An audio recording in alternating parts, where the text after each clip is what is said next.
Pemirsa pecinta pertanian Indonesia, sebuah kreativitas muncul tidak hanya dari seorang profesor atau orang yang ahli, namun kreativitas dimiliki oleh setiap insan, oleh setiap manusia.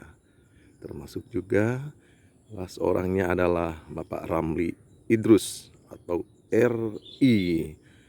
Beliau punya kreativitas dalam hal menciptakan lapangan pekerjaan dari lahan tidur terlantar menjadi lahan pertanian.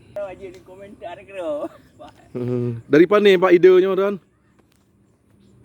Ini pulanya? Kalau magoma, inilah Pak Ramli Idrus, tokoh kreativitas.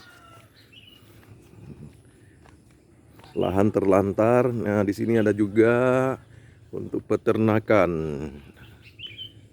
Jika kita punya sebuah kreativitas, lahan sempit, lahan terlantar juga menjadi lahan yang bermanfaat